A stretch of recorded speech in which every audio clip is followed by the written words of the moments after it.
নমস্কার and good morning. Welcome back to সাথীস day life recipe. আমি সাথী। আমার 5 বছরের ছেলে রয়েছে গুড্ডু। ও এখন ইউকেজিতে পড়ে।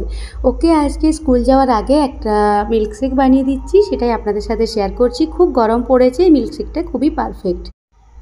প্রথমে একটা ব্লেন্ডিং জারের মধ্যে নিয়ে নিচ্ছি ছোটো চামচে 2 চামচ রোল ওটস বা কুইক ওটস, যেটা নেবেন হালকা একটু ভেজে অথবা ভিজিয়ে নিতে হবে। এরপর নিয়ে নিলাম ছোটো সাইজের 2টো পাকা কলা, একটু বেশি পাকা কলা নিতে হবে।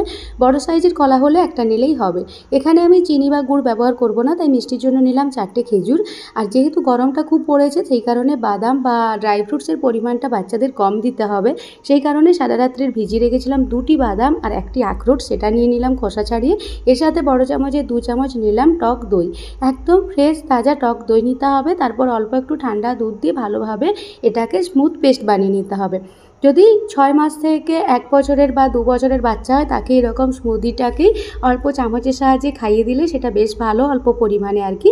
আর যেহেতু গুড্ডু অনেক বড় হয়ে গিয়েছে, সেই কারণে গুড্ডুকে এখন আমি একটু ঠান্ডা দুধ মিক্স করে পাতলা করে নিলাম স্মুদিটাকে। তারপর মিল্কশেক বানিয়ে ওকে দিলাম। ও একটু সকালের হাতে লেখা লিখছিল, তো ওটা খেয়েছে, অল্প একটু ফেরত দিয়ে দিয়েছে। খেতে পারিনি, আসলে অনেকটা ভারী থাকে তো, অল্প পরিমাণ খেলেই পেট ভরে যায়। আর এদিকে গুড্ডুর এখন হাফ স্কুল হচ্ছে, সকাল 9টা থেকে দুপুর ওই 11:30 অবধি।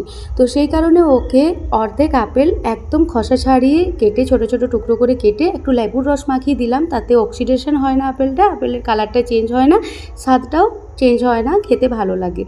এর সাথে দিলাম অল্প একটু আলু আর ছোলা ভিজিয়ে সেটা স্প্রাউট করে রেখেছিলাম, সেটা সেদ্ধ করে নিয়েছি। তার সাথে অল্প একটু কুচনো শসা মিক্স করে ওর মধ্যে অল্প একটু চাট মশলা আর অল্প একটু বিট লবণ ছড়িয়ে দিলাম, এতে খেতে ভালো লাগে। আর একটু লেবুর রস দিয়ে দিয়েছি।